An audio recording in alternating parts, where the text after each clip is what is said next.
बहुत समय पहले की बात है। चरणपुर नाम के राज्य में अर्जुन सिंह नाम का एक राजा रहता था। राजा अर्जुन सिंह के दो बेटे थे। बड़ा बेटा वीर सिंह, जो शारीरिक रूप से बहुत ताकतवर था, जो अपना सारा समय खाने पीने और अखाड़े में गुजारता था, वो कभी अपने पिता के साथ महल में लगने वाले राजसभा में शामिल नहीं होता था। वहीं दूसरी तरफ अर्जुन सिंह का छोटा बेटा, जिसका नाम ज्ञान सिंह था, जो अपना सारा समय अपने पिता के साथ में रहकर राजमहल में लगने वाले राजसभा में ज्यादा समय बिताता था और वो अपने पिताजी से राज्य को चलाने के तरीके सीखता रहता था। चरणपुर में सब कुछ अच्छा चल रहा था, कहीं कोई समस्या नहीं थी। अगर कोई समस्या आती तो वो भी राजा अर्जुन सिंह दूर कर दिया करते थे।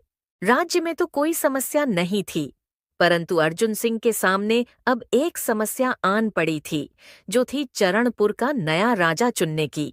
क्योंकि वीर सिंह और ज्ञान सिंह अब इतने बड़े हो चुके थे कि उसे अब इन दोनों में से एक को चरणपुर का राजा बनाना ही होगा। इसी चिंता में वो राजमहल के बाहर वाले बगीचे में टहल रहा होता है। तभी वहां उनका मंत्री आ जाता है। अर्जुन सिंह को परेशान देख वो उनके पास चला जाता है। क्या हुआ महाराज? आप बड़े परेशान नजर आ रहे हो। कोई परेशानी है क्या? नहीं मंत्री, कोई समस्या नहीं है। जब कोई समस्या नहीं है तो आप इतनी चिंता में क्यों दिखाई दे रहे हो? चिंता की कोई बात नहीं है मंत्री, बस एक दुविधा में फंस गया हूँ। कैसी दुविधा महाराज? मुझे बताइए, शायद मैं कोई मदद कर सकूं। मंत्री, तुम तो जानते हो कि वीर और ज्ञान अब दोनों इतने बड़े और समझदार हो चुके हैं कि अब मुझे इन दोनों में से एक को अपने राज्य का राजा बना देना चाहिए। हाँ, तो इसमें समस्या कैसी महाराज? ये तो बहुत आसान है। आप ज्ञान बेटा को अपने राज्य का अगला राजा बना दीजिए। ऐसा क्यों मंत्री? मुझे ज्ञान को राजा क्यों बनाना चाहिए? क्योंकि महाराज, ज्ञान बेटा काफी समझदार है और वो हमेशा आपके साथ में रहकर राज्य को चलाने के तौर तरीके सीखते रहते हैं, जिससे उन्हें आगे अच्छा राजा बनने में मदद मिलेगी। मंत्री, बात तो तुम्हारी सही है, परंतु अगर मैं ज्ञान को खाली इस बात के लिए उसे राज्य का राजा बना दूं कि वो अपना सारा समय मेरे साथ रहकर राज्य की समस्याएं सुनता है, तो ये वीर के साथ नाइंसाफी होगी। क्योंकि राजा को खाली राज्य की समस्याएं नहीं दूर करनी होती हैं, समय आने पर उसे राज्य के लिए राज्य के दुश्मनों से लड़ना भी होता है, जिस चीज में वीर को महारत हासिल है। हाँ महाराज, बात तो आपकी सही है। फिर ये तो बहुत बड़ी समस्या है। हाँ मंत्री, तभी तो मैं तुम्हें इतना परेशान लग रहा हूं। पर आप उन्हें अभी राजा क्यों बना रहे हो? अभी तो आप काफी अच्छे हो, तो इतनी जल्दी क्या है? बात जल्दी की नहीं है, पर आज नहीं तो कल मुझे इन दोनों में से एक को राजा तो बनाना ही पड़ेगा ना। हाँ महाराज, पर आप दोनों में से एक को कैसे राजा बनाओगे? वही तो सोचना है मंत्री कि वीर और ज्ञान में से किसे राजा बनाया जाए। महाराज, मेरे पास एक सुझाव है जिससे शायद आपको कुछ मदद मिल सके। हाँ मंत्री, बताओ क्या सुझाव है। महाराज, क्यों ना अपने राज्य के साधु बाबा को बुलाया जाए और उनसे इस समस्या के बारे में बात की जाए। शायद वो कोई उपाय बता सके। हाँ मंत्री, बात तो तुमने सही कही, ये बात मेरे दिमाग में क्यों नहीं आई। जाओ जल्दी से बाबा को बुला लाओ। ठीक है महाराज, मैं अभी जाकर बाबा को बुला लाता हूँ। मंत्री फटाफट से साधु बाबा के यहाँ पहुंच जाता है। बाबा, आपको महाराज ने बुलाया है। क्या हुआ मंत्री बेटा? अचानक क्यों बुला लिया महाराज ने? कोई समस्या आन पड़ी है क्या? हाँ बाबा, इसीलिए तो आपको उस समस्या को दूर करने के लिए महाराज बुला रहे हैं। ठीक है बेटा, तुम चलो, मैं थोड़ी देर में आकर महाराज से मिलता हूँ। फिर थोड़ी देर बाद जब अर्जुन सिंह अपने राजमहल में टहल रहा होता है, तभी वहां साधु बाबा आते हैं। बोलो बेटा, क्या हुआ? इतने परेशान क्यों हो? अच्छा हुआ बाबा आप आ गए, मैं कब से आपका ही इंतजार कर रहा था। हाँ बेटा, मंत्री ने मुझे बताया था कि तुम बहुत परेशान हो किसी समस्या की वजह से। हाँ बाबा, एक समस्या तो है जिससे मैं बहुत परेशान हो गया हूँ। बोलो बेटा, क्या समस्या आ गई है? बाबा, आप तो जानते हो मेरे दो बेटे हैं, वीर और ज्ञान, और अब मुझे अपना अगला उत्तराधिकारी चुनना है और मैं दोनों में से किसे चुनूं इसी दुविधा से परेशान हूं। एक तरफ वीर है जो बहुत बलशाली है और दूसरी तरफ ज्ञान है जो बहुत ही बुद्धिमान है। पर आप तो जानते हो कि राज्य की कमान संभालने वाले को दोनों ही सूरतों में अच्छा होना चाहिए और मैं किसी एक को चुनकर दूसरे के साथ गलत नहीं कर सकता। बेटा, अगर तुम नहीं चुन पा रहे हो तो ये जिम्मेदारी राज्यवासियों को सौंप दो। वो जिसे चुन लेंगे फिर तुम उसी को अपना उत्तराधिकारी बना लेना। बाबा, मैं कुछ समझा नहीं, राज्यवासी कैसे चुनेंगे? देखो बेटा, तुम्हें पता है कि वीर बलशाली है और ज्ञान बुद्धिमान, पर क्या तुमने अब तक वीर की बुद्धि की परीक्षा ली है और ज्ञान के पास कितनी शक्ति है उसका भी अनुमान लगाया है? नहीं बाबा, अब तक तो नहीं। हाँ, तो तुम्हें सबसे पहले उनकी काबिलियत की परीक्षा लेनी होगी। तो कुछ इस तरह की चुनौती उन दोनों के सामने रख दो जिसे सुलझाने में बल का भी प्रयोग लगे और बुद्धि का भी। और ये चुनौती उन्हें राज्य के लोगों के बीच में जाकर साबित करनी होगी, ताकि राज्यवासियों को भी लगे कि महाराज अर्जुन सिंह ने सही दावेदार चुना है राजा बनने के लिए। पर तुम पहले तो दोनों को इस बारे में बता दो कि तुम उन दोनों में से एक को चरणपुर का अगला राजा बनाने वाले हो, और राजा चुनने से पहले उन्हें यह साबित करके दिखाना होगा कि दोनों इस योग्य हैं कि उन्हें राज्य का कार्यभार सौंपा जा सके। शुक्रिया बाबा, क्या खूब तरीका बताया है आपने। इससे तो मेरी सारी समस्या ही दूर हो जाएगी। बेटा, पर याद रखना, चुनौती ऐसी हो कि बल और बुद्धि दोनों की परीक्षा एक साथ हो जाए। हाँ बाबा, मैं समझ गया। राजा अर्जुन सिंह को इतना बढ़िया सुझाव देकर बाबा वहां से चले जाते हैं और अर्जुन सिंह राजमहल में फिर से टहलना शुरू कर देता है। टहलते टहलते अर्जुन सिंह अचानक रुक जाता है और अपने मंत्री को बुलाता है। अर्जुन सिंह के बुलाते ही मंत्री फौरन से वहां पहुंच जाता है। महाराज, आपने मुझे बुलाया? हाँ मंत्री, साधु बाबा ने बहुत बढ़िया सुझाव दिया है अपना अगला उत्तराधिकारी चुनने के लिए। क्या बात है महाराज, यानी बाबा को यहाँ बुलाना सफल साबित हुआ? हाँ मंत्री, और बाबा के हिसाब से मुझे वीर और ज्ञान में से एक को राजा बनाने से पहले वीर की बुद्धि की और ज्ञान के बल की परीक्षा लेनी चाहिए। पर आप ये कैसे करोगे महाराज? कुछ सोचा है क्या आपने? हाँ मंत्री, पर उसके लिए मुझे अपने राज्य के 2 ऐसे गांव बताओ जिन गांवों में केवल एक एक कुआं हो और दूसरा पानी का स्रोत ना हो, और हाँ, दोनों एक दूसरे के अगल बगल में हो। रुकिए महाराज, मुझे थोड़ी देर सोचने दीजिए। महाराज की ये बात सुन मंत्री दोनों गांवों के बारे में सोचने लगता है। फिर थोड़ी देर में वो महाराज को 2 ऐसे गांवों के नाम बता देता है। महाराज, ऐसे 2 गांव तो है जिन गांव में एक एक कुआं है। एक का नाम सरना है, जहां केवल एक कुआं है, और दूसरे का नाम अधिया है, जहां एक कुआं है, और दोनों गांव के पास दूसरा कोई पानी का स्रोत नहीं है। मंत्री, दोनों गांव एक दूसरे के अगल बगल में है ना?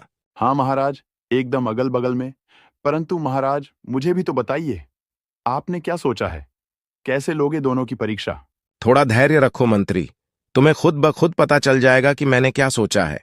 महाराज, मैं ये तो समझ गया कि आपने दोनों गांव परीक्षा के लिए सोचे हैं, पर कम से कम ये तो बता दीजिए कि दोनों गांव अगल बगल में क्यों होने चाहिए?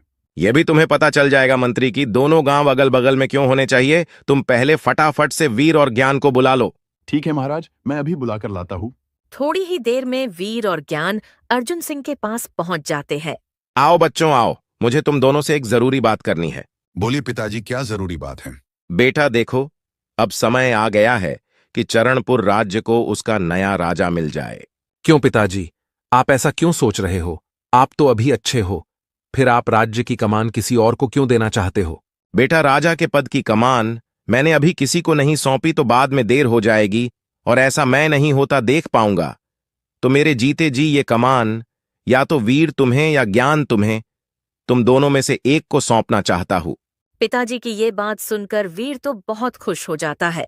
हाँ पिताजी, मैं तो तैयार हूँ। मैं चरणपुर का नया राजा बनने तैयार हूँ। और बेटा ज्ञान, तुम्हारा क्या कहना है? तुम्हें नहीं बनना क्या राजा? पिताजी, आप जो फैसला लेते हो सही लेते हो, तो आपको जैसा सही लगे, आप जिसको राजा बनाने तैयार है, मैं उसको अपना राजा मानने तैयार हूं। देखो बच्चों, इस पद के लिए 2 उम्मीदवार है, एक बेटा वीर तुम और बेटा ज्ञान तुम। पर मैं किसी एक को राजा बनाकर दूसरे के साथ अन्याय नहीं कर सकता, इसलिए तुम दोनों को मुझे साबित करके दिखाना होगा कि तुम इस पद के सही दावेदार हो। बोलिए पिताजी, हमें क्या करना होगा? मैं तो तैयार हूँ किसी भी प्रकार के परीक्षा के लिए। वीर बेटा, तुम्हें सरना गांव में जाना है और ज्ञान तुम्हें अधिया गांव में। गांव में जाना है? पर क्यों पिताजी, हम गांव में जाकर क्या करेंगे? देखो बच्चों, सरना गांव और अधिया गांव दोनों में एक एक कुआं है और दूसरा कोई पानी का स्रोत नहीं है, जिस कारण उन गांव वालों को गर्मी के महीनों में काफी तकलीफ होती है। तो मैं चाहता हूं कि तुम उन लोगों के लिए कहीं से भी एक और पानी के स्रोत का इंतजाम कर दो, ताकि आने वाले गर्मियों के समय पर उन्हें पानी के लिए तकलीफ ना हो। ठीक है पिताजी, मैं अभी जाकर उन गांव वालों के लिए पानी के दूसरे स्रोत का इंतजाम कर देता हूं। रुको बेटा, तुम्हें अकेले ही जाना होगा। तुम अपने राजमहल के किसी भी सैनिक या सिपाही को अपने साथ नहीं ले जा सकते। जो भी करना है तुम्हें अकेले करना है। अर्जुन सिंह की ये बात सुनकर वीर तो चौंक जाता है। क्या कहा पिताजी आपने? तो हमें अकेले ही गांव में जाकर उनके लिए पानी के दूसरे स्रोत का इंतजाम करना होगा। हाँ बेटा, जो भी करना होगा तुम्हें अकेले करना होगा। उसके बाद क्या था, वीर तुरंत वहां से बिना कुछ सोचे समझे सरना गांव के लिए निकल जाता है। पर ज्ञान वहीं रुककर अर्जुन सिंह से बात करने लगता है। पिताजी, मेरा एक प्रश्न था, क्या मैं पूछ सकता हूँ? हाँ बेटा, पूछो, क्या पूछना है। पिताजी, हम राजमहल के सिपाही और सैनिकों की मदद नहीं ले सकते, पर उसके अलावा किसी की मदद ले सकते हैं ना? हाँ बेटा, राजमहल के सैनिकों और सिपाहियों के अलावा तुम जिसकी चाहे उसकी मदद ले सकते हो।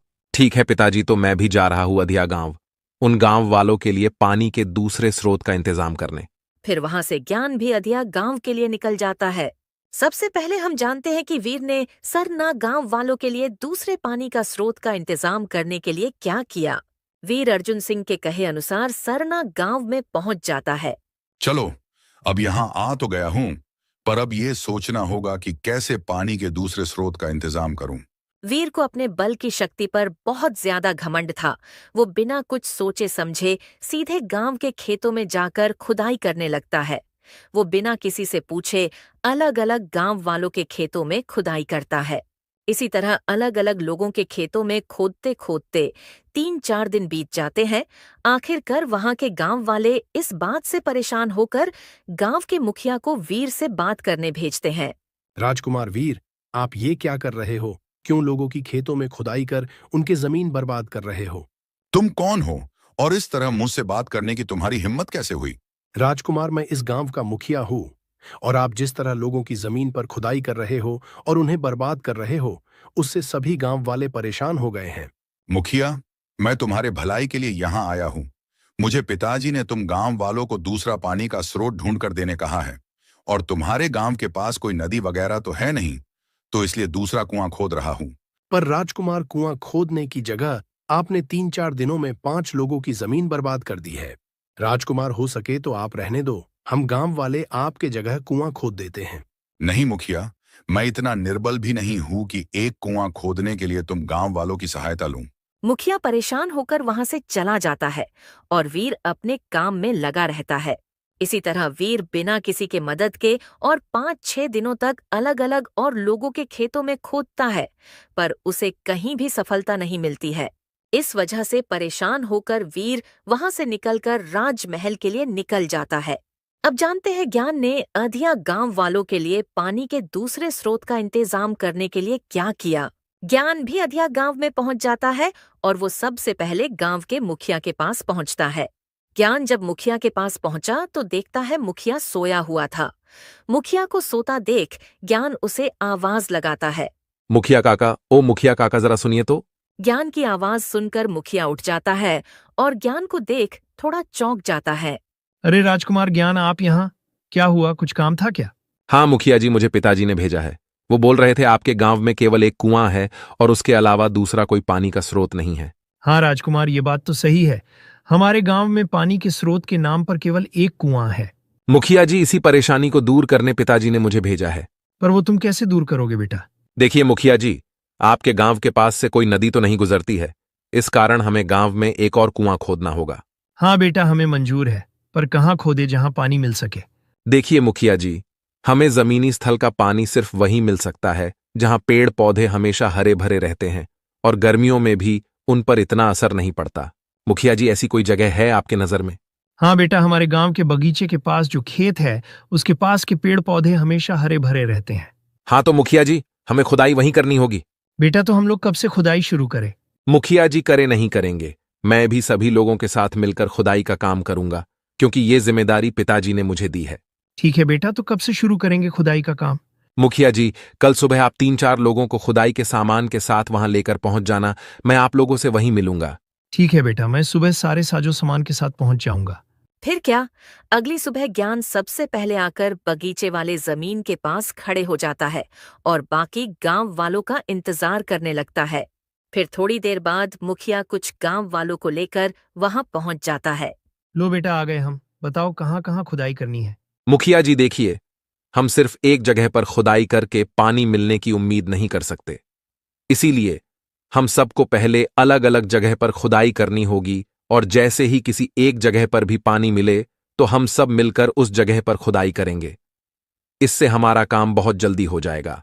फिर क्या था, सारे गांव वाले और ज्ञान मिलकर अलग अलग जगह पर खुदाई करना शुरू कर देते हैं।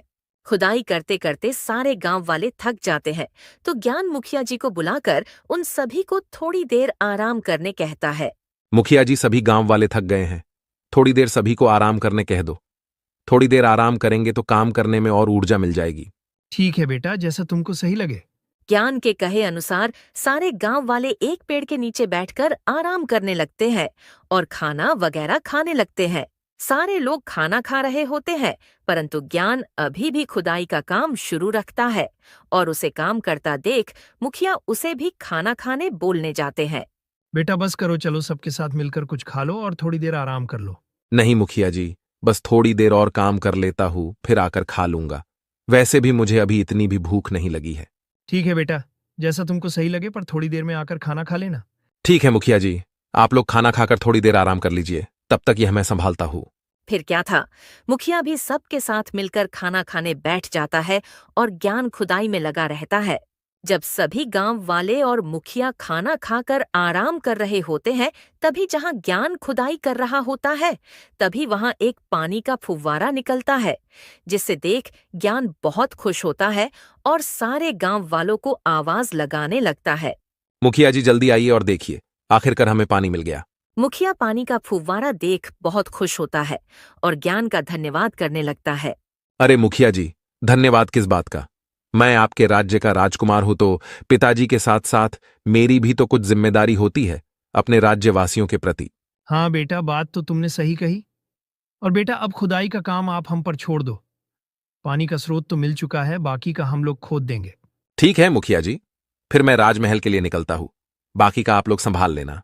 ठीक है बेटा, तुम निश्चिंत होकर राजमहल चले जाओ, बाकी का हम संभाल लेंगे। इस तरह वीर और ज्ञान दोनों की चुनौती समाप्त होती है, जिसमें ज्ञान सफल होता है और वीर असफल। वीर और ज्ञान दोनों गांवों के सफर के बाद अर्जुन सिंह से राजमहल में मिलते हैं। और बच्चों, कैसा रहा तुम दोनों का गांव का सफर? पिताजी, मैंने बहुत कोशिश की पर मुझे सफलता नहीं मिली। देखो बच्चों, किसके साथ क्या हुआ मैं सब जानता हूं। वीर, तुम असफल हुए और ज्ञान सफल हुआ, पर क्या तुम जानते हो तुम्हारे असफल होने का कारण और ज्ञान के सफल होने की वजह? नहीं ना? नहीं पिताजी, मैं कुछ नहीं समझा। बेटा, तुमने कुआं खोदने का सोचा, वो बिल्कुल सही था, पर तुमने बिना कुछ सोचे समझे किसी भी जगह खोदना शुरू कर दिया, और तुम अपने बल की शक्ति के कारण तुमने और किसी की मदद नहीं ली। तुम बस अपने बल के भरोसे कुआं खोदने की सोच रहे थे, जिस कारण तुम्हें सफलता नहीं मिली। और वही दूसरी तरफ ज्ञान ने भी कुआं खोदने का सोचा, परंतु उसने सोच समझकर खुदाई की जगह का चुनाव किया और अपने बल के साथ साथ और गांव वालों को भी साथ लेकर खुदाई की, जिस कारण उसको सफलता इतनी जल्दी मिली। तो वीर बेटा, तुम कुछ समझे या नहीं? जी पिताजी, मैं समझ गया कि बल के साथ इंसान को बुद्धि का भी प्रयोग करना चाहिए और खुद के बल पर पूरा भरोसा करने की जगह एकता की ताकत को मान सम्मान देना चाहिए। तो दोस्तों, इस तरह वीर को एक अच्छा सबक मिल गया था और ज्ञान ने बुद्धि की ताकत और एकता के बल का प्रयोग करके अर्जुन सिंह द्वारा दिए गए चुनौती को पार कर दिखाया और चरणपुर का अगला राजा बनाने की अपनी क्षमता को